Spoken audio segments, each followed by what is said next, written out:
Selamat datang di channel Syiar Kalam FM. Bismillahirrahmanirrahim. Assalamualaikum warahmatullahi wabarakatuh. Alhamdulillah wassalatu wassalam ala habibina wa syafi'ina rasulillah wa ala alihi wa sahbihi wa man walah wa taba'a hudah wa ba'd.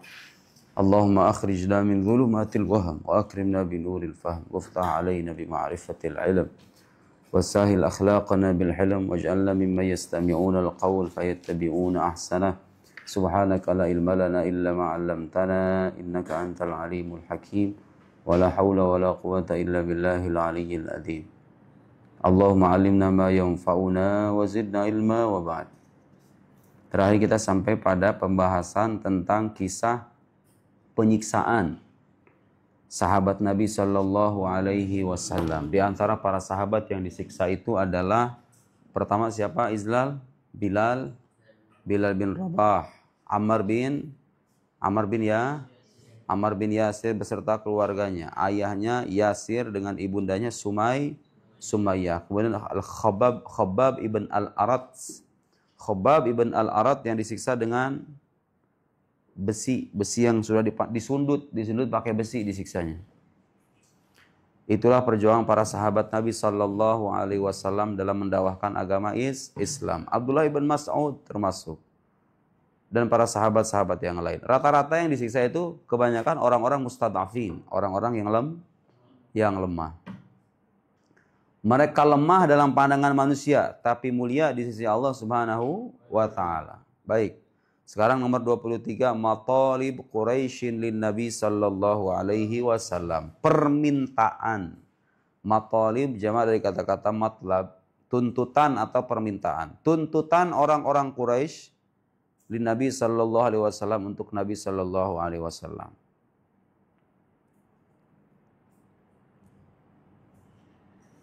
Lamma ra'at Quraisyun. Apa itu artinya? Ketika orang-orang Quraisy melihat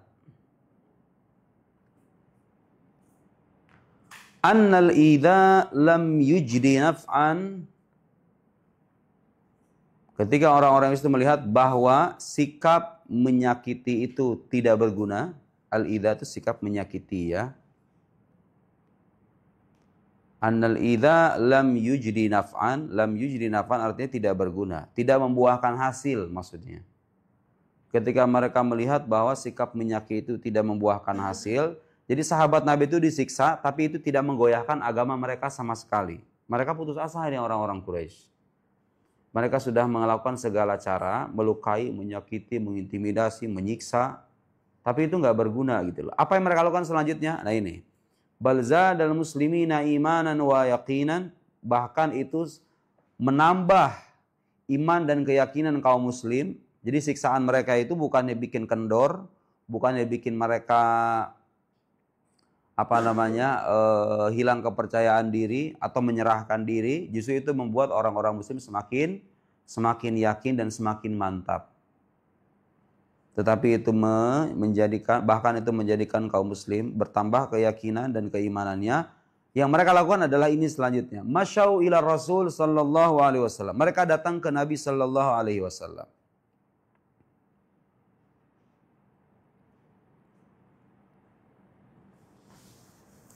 Wa talabu minhu, dan mereka meminta kepada beliau, meminta kepada Nabi maksudnya,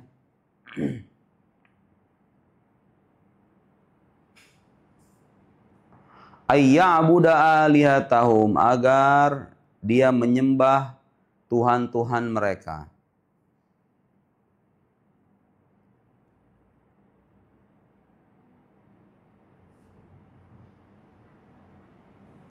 Wa ya'budu ilahahu, dan mereka menyembah Tuhannya.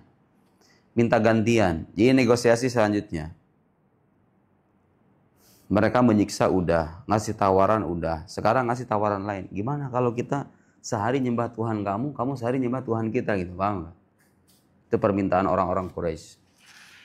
Wa ya'budu ilahu, dan mereka menyembah Tuhannya. Tuhan Nabi Muhammad maksudnya sallallahu alaihi wasallam. Fa anzalallahu alaihi surat al-kafirun, maka Allah pun menurunkan surah al-kafirun. Qul ya ayyuhal kafirun la a'budu ma ta'budun. Apa artinya?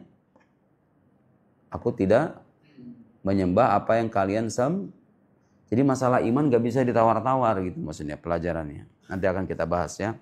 Falamma aisu, ketika mereka putus asa,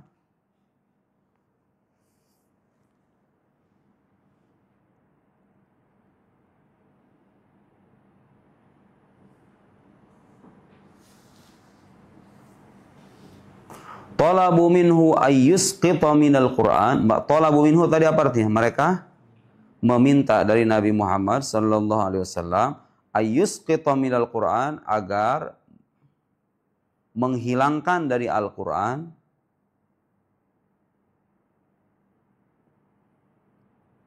asqata yusqit artinya menjatuhkan, melenyapkan, menghilangkan. Agar dia menghilangkan dari Al-Quran ma yaghiduhum, yang membuat mereka marah.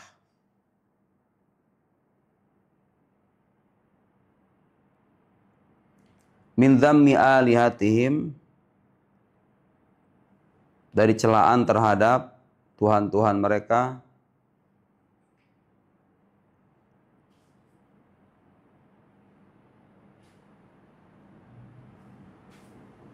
Wa ibadatihim, dan penyembahan mereka.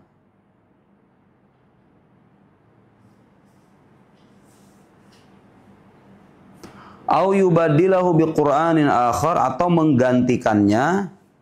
Au yubadilahu, atau menggantikannya.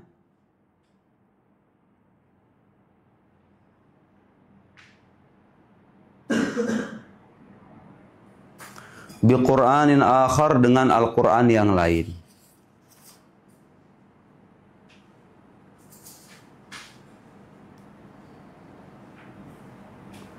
Fa'anzalallahu jawaban lahum, maka Allah pun menurunkan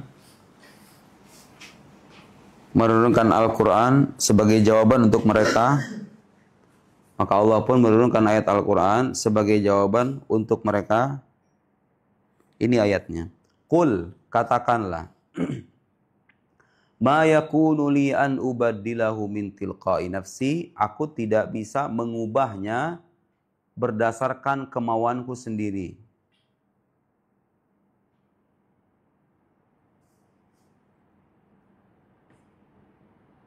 Min tilqa'i nafsi, dari kemauanku sendiri. In attabi'u illa ma yuha ilayya, aku hanyalah mengikuti. In attabi'u, aku hanyalah mengikuti. Illa ma yuha ilayya, apa yang diwahyukan kepadaku saja.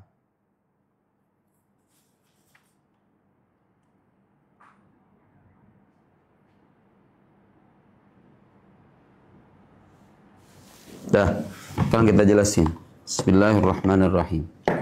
Setelah orang-orang Quraisy itu berupaya untuk menyiksa, menindas orang-orang lemah dari pengikut Nabi Muhammad sallallahu alaihi wasallam, dan mereka mengira itu bisa memalingkan mereka dari agama Islam, ternyata mereka gagal dan tidak berhasil. Selanjutnya mereka mencari cara lain. Cara yang satu ini mereka sampaikan ke Nabi, isinya itu berupa permintaan. Permintaannya apa? Muhammad, gimana kalau kita menyembah Tuhan kamu satu hari, besoknya kamu menyembah Tuhan kita. Besok kita menyembah Tuhan kamu lagi, gantian gitu, paham nggak? Gantian menyembah Tuhan. Hari ini menyembah berhala, besok menyembah Allah Subhanahu wa Ta'ala. Ntar gantian lagi, begitu lagi. Negosiasinya begitu. Nggak apa-apa deh kita ikut jadi agama, jadi Muslim, menyembah Tuhan kamu yang esa itu, yang Tuhan yang satu itu. Tapi dengan syarat kamu juga nyembah Tuhan kita. Paham maksudnya? Bagaimana jawaban Al-Quran?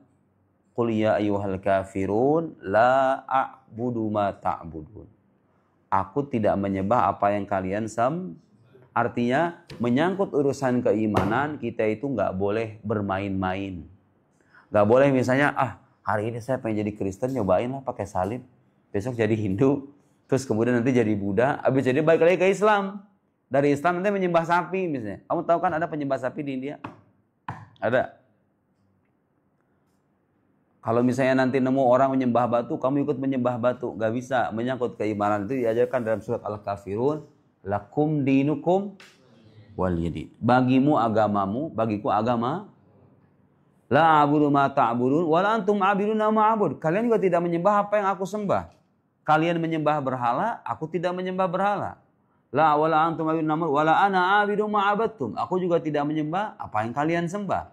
Jadi sesembahan kita itu beda. Kita menyembah Allah Subhanahu wa taala yang esa. Mereka ini percaya Allah sebetulnya.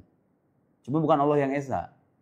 Mereka percaya Allah sekaligus menyembah sesembahan selain Allah. Karena itu bisa atau enggak dikompromikan antara ajaran tauhid dengan ajaran kemusyrikan, bisa atau enggak? Enggak bisa. Orang musyrik meyakini Allah tapi sekaligus meyakini sesembahan selain Allah. Kita tidak diperintahkan, bahkan kita dilarang untuk menyembah selain Allah Subhanahu wa taala. Jadi dalam agama Islam, dengerin Islam. Dengerin, perhatiin. Dalam agama Islam menyangkut keyakinan kita itu berbeda dengan agama lain. Boleh nggak kita membenarkan agama di luar Islam? Boleh nggak? Agama di luar Islam kita benarkan, boleh nggak? Inna dina indallahil Islam. Sesungguhnya agama yang diridhoi di sisi Allah itu hanyalah wa may yabtaghi ghairal islami dinan fala yuqbala minhu. Siapa yang mencari agama selain Islam, maka dia tidak akan diterima. Wa huwa fil akhirati minal khasirin. Di akhirat nanti dia termasuk orang yang merugi. Jadi menyangkut keyakinan kita tidak ada kompromi. Islam adalah agama yang benar, agama di luar Islam keliru, salah. Tapi dalam hubungan sosial, paham maksudnya hubungan sosial? Hubungan sehari-hari, begitu kamu punya tetangga orang Kristen. Oh bukaan nih, makan kebanyakan. Ada makanan, ada sisa lauk pauk banyak. Kamu ketok pintu tetangga kamu dikasih, boleh nggak enggak? Dia orang Kristen, boleh apa enggak? Dia 3 hari nggak makan. Tapi orang beragama, bukan orang beragama. Gak percaya Tuhan, gak percaya agama. Dia 3 hari gak makan. Terus kamu datang untuk membantu. Boleh gak dalam agama kita? Bukan cuma boleh, ya harus. Jadi menyangkut hubungan sosial, agama kita tidak melarang kita berbuat baik kepada siapapun. Di Indonesia ada berapa agama? Kamu orang Indonesia Pais, gak tahu kamu. 1, Islam. Terus Buddha. Terus Hindu, Konghucu. Agama Islam, panduan yang diberikan agama Islam, kalau ada orang berbeda keyakinan dengan kita, terus kita bermuamalah, berinteraksi sehari-hari, gimana panduannya? La yanhakumullah 'anil ladina lam yuqatilukum fid din wa lam yukhrijukum min diyarikum an tabarruhum wa tuqsitu ilaihim. Allah tidak melarang kalian berbuat baik kepada orang yang tidak memerangi kalian dalam urusan agama. Mereka memerangi kita atau enggak? Di Indonesia nih, kita bicara yang di Indonesia. Orang Kristen tuh memerangi orang Islam enggak? Enggak. Orang Hindu juga damai. Orang Buddha juga. Allah tidak melarang kita berbuat baik kepada orang yang tidak memerangi kita dalam urusan agama. Juga tidak mengusir kita dari tempat tinggal kita. Mereka ngusir kita enggak?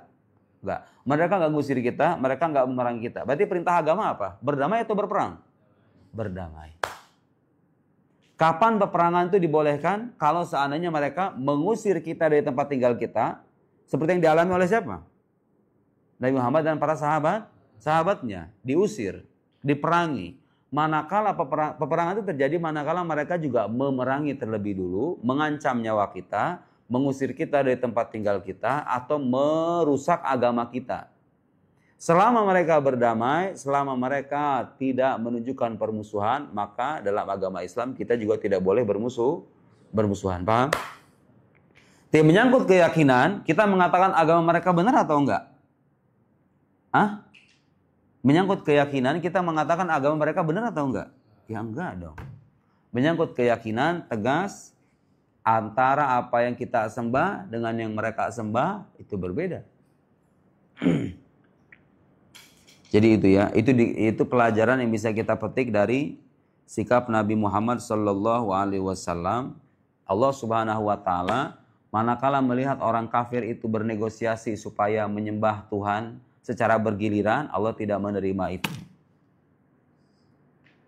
Kemudian permintaan selanjutnya, ya udah gini aja deh. Kalau misalnya nggak mau begitu, coba itu buang ayat-ayat yang sekiranya bikin kita marah. Apa ayat-ayat yang bikin mereka marah itu? Yaitu yang menolak kemusyrikan, ayat-ayat yang menolak kemusyrikan yang mengajarkan tauhid. Jadi mereka minta sama Nabi Muhammad sallallahu alaihi wasallam supaya membuang atau menghilangkan ayat-ayat yang bikin mereka nggak senang gitu. Apa jawaban Al-Quran? Qul ma yakunu li an ubaddilahu min tilqa'i nafsi. Katakan, wahai Muhammad, aku ini tidak bisa mengubah Al-Quran sesuai kemauanku sendiri. Tetapi aku hanyalah mengikuti apa yang diwahyukan kepadaku saja. Artinya apa? Artinya apa? Al-Quran itu bukan buatan Nabi Muhammad sallallahu alaihi wasallam.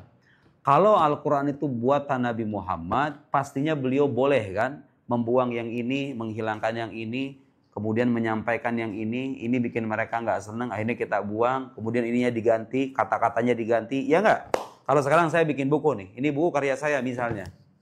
Boleh nggak saya edit kemudian, oh ini kurang pas nih, kata yang ini diganti dengan kata yang lain. Oh ini redaksi harusnya ada di belakang nih, bukan di depan. Oh yang depan sudah di belakang, boleh nggak? Kalau itu karya kita. Ketika Nabi Muhammad diperintahkan oleh Allah, aku tidak bisa mengubah apa yang diwahyukan kepadaku, berarti itu sebagai bukti bahwa Al-Quran bukan buatan Nabi Muhammad sallallahu alaihi wasallam. Kalau seandainya Al-Quran buatan beliau, Islam, kalau Al-Quran itu buatan Nabi Muhammad, apa yang terjadi? Niscaya beliau diperbolehkan mengubah redaksi atau bunyi ayat Al-Quran itu sesuai dengan kemauannya. Ya kan? Kemudian begini. Bukti lainnya apa? Al-Quran itu buatan Nabi Muhammad. Kamu tahu nggak? Nama Nabi yang paling banyak disebut Al-Quran itu nama Nabi siapa? Gak ada yang tahu. Kalau baca Quran itu nggak baca maknanya. Nabi yang paling banyak disebutkan dalam Al-Quran itu Nabi siapa ya? Bukan.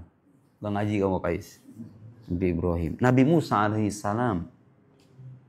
Nabi yang paling, kamu lihat Al-Quran itu. Yang paling banyak kisahnya terulang Nabi siapa? Nabi Musa alaihissalam. Padahal begini, logikanya begini. Kalau Quran ini buatan Nabi Muhammad, kira-kira harusnya yang paling banyak disebut itu siapa coba? Ya Nabi Muhammad lah. Saya ngarang buku nih misalnya. Saya ngarang buku. Kemudian di buku ini ada cerita-cerita, ada kisah-kisah. Kira-kira saya menceritakan orang atau diri saya sendiri? Ya kan karangan saya, iya nggak? Harusnya kejadian-kejadian penting dalam kehidupan saya lebih banyak diceritakan, ya kan? Saya kapan menikah, kemudian apa pelajaran berharganya dari masa kecil saya, kemudian masa dewasa, masa remaja, masa ketika ini, ketika itu, dan seterusnya. Kalau itu karangan saya akan lebih banyak bercerita tentang diri saya sendiri, ya enggak? Nah sekarang kenyataannya di Quran ini, kamu pernah lihat nggak ayat Al-Quran yang mengisahkan pernikahan Nabi dengan Sayyidah Khadijah? Pernah lihat nggak? Nggak ada kan? Ayat Al-Quran yang mengisahkan wafatnya Sayyidah Khadijah, pernah lihat nggak? Nggak ada. Atau ketika beliau melahirkan 4 putrinya, Ruqayyah, Zainab, Ruqayyah, Kulthum, Fatimah. Pernah lihat nggak? Disebutkan nggak nama 4 putri itu? Nama anaknya loh. Harusnya kan kalau itu karangan beliau, nama anaknya disebut, benar nggak? Nama istrinya disebut. Nama pamannya, Hamzah, paman kesayangannya yang wafat di peperangan Uhud. Ada kisahnya nggak di Al-Quran? Nama Hamzah itu ada nggak? Ada. Tahu nggak satu-satunya sahabat Nabi yang namanya disebut dalam Al-Quran secara sharih dengan namanya asli langsung? Tahu nggak siapa itu? Zaid. Zaid ibn Haris. Dia namanya disebutkan. Abu Bakar disebutkan. Tapi dengan isyarat. Idh yaqulu li sahibihi la tahzan innallaha ma'ana. Idh yaqulu li sahibihi, ketika dia berkata kepada temannya. Waktu beliau berduaan di gua apa namanya ya? Gua apa? Di gua Thur. Ketika beliau hijrah ke Madinah, beliau bersembunyi di balik gua namanya gua Thur. Kemudian mereka merasa Abu Bakar merasa cemas karena kalau seandainya kaki mereka, jadi ini posisi goa. Orang kafir itu mengintai mereka berdua di depan goa itu. Kalau seandainya mereka itu ngelihat kaki kita, kata Abu Bakar kepada Rasulullah, seandainya mereka melihat kaki kita, ya sudah, tamatlah sudah riwayat kita. Ketahuan begitu. Nabi Muhammad kemudian menenangkan Abu Bakar dengan ungkapan, la tahzan innallaha ma'ana. Jangan bersedih, wahai sahabatku, sungguhnya Allah senantiasa bersama kita. Disebutkan tapi bukan nama Abu Bakarnya, li sahibi, kepada sahabatnya. Walhasil kalau seandainya Al-Quran ini buatan Nabi Muhammad, niscaya yang paling banyak disebutkan itu adalah kisah-kisah kehidupan pribadinya. Ketika beliau menikah, ketika beliau lahir misalnya, ada nggak kisah Nabi Muhammad itu yatim ditinggal sama ayahnya ketika dalam perut? Di Al-Quran nggak ada. Sebagai bukti apa? Al-Quranul Karim bukan buatan Nabi Muhammad Sallallahu Alaihi Wasallam, tetapi adalah wahyu yang berasal dari Allah Subhanahu Wa Taala. Dan bukti lainnya itu tadi, beliau tidak diberikan wewenang untuk mengubah redaksi Al-Quran. Karena jadi Nabi Muhammad itu peranannya apa dalam menyampaikan wahyu itu? Beliau menerima, menyampaikan sebagaimana adanya. Gak ditambah, gak dikurangi. Jadi Al-Quran yang kita baca sekarang nih, Al-Quran yang kita baca sekarang itu full, 100% persis sama dengan Quran yang disampaikan oleh Nabi Muhammad SAW. Bedanya apa? Bedanya apa? Dulu zaman Nabi, zaman Nabi itu gak ada mushaf. Gak ada mushaf, kayak gini gak ada. Di zaman Nabi itu gak ada mushaf. Quran itu dihafal sama sahabat. Diajarkan dengan hafalan demi hafalan. Orang Arab itu lebih kuat hafalannya ketimbang tulisannya. Beda dengan orang zaman sekarang, iya nggak? Tulisannya sabrek-abrek ya kan, hafalannya lemah. Orang zaman dulu kebalikannya. Mereka itu kuat hafalannya. Justru kalau misalnya mengandalkan tulisan, bagi mereka itu aib. Kalau ada orang mengandalkan catatan ketimbang hafalan, bagi mereka itu aib.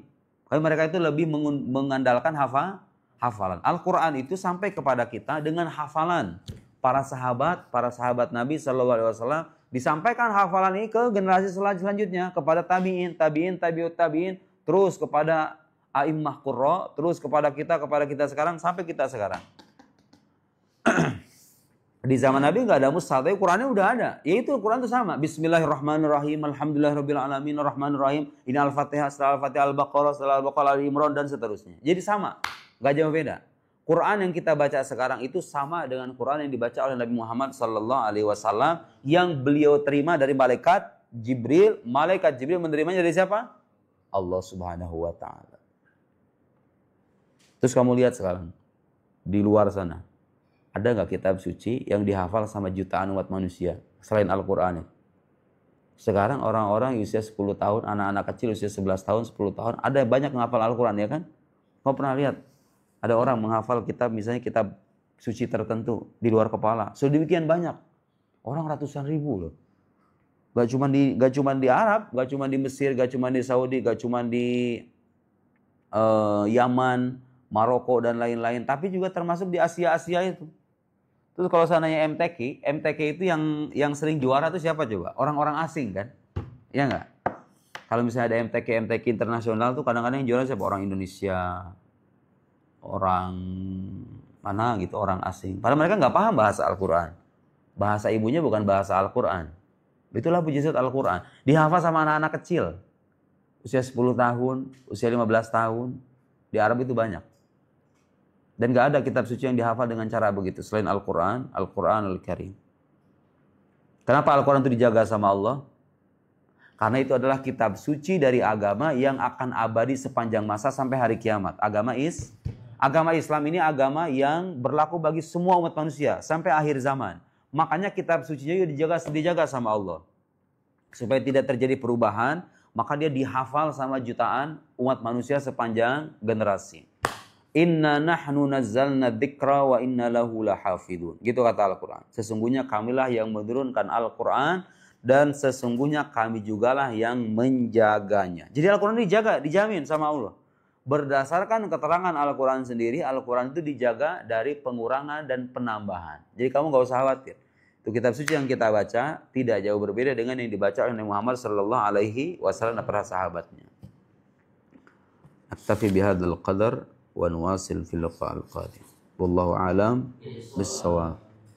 Allahumma salli afdhala salatin ala as'adi makhluqatika sayyidina Muhammad wa ala wa sahbihi wa sallim adada ma'lumatika wa midada kalimatika kullama dhakaraka dhakiruna wa ghafala dhikrikal ghafirun. Subhanakallahumma bihamdika asyhadu an la ilaha illa anta astaghfiruka wa atubu ilaik. Sallallahu ala sayyidina Muhammad wa ala alihi wa sahbihi wa sallam. Assalamualaikum warahmatullahi wabarakatuh.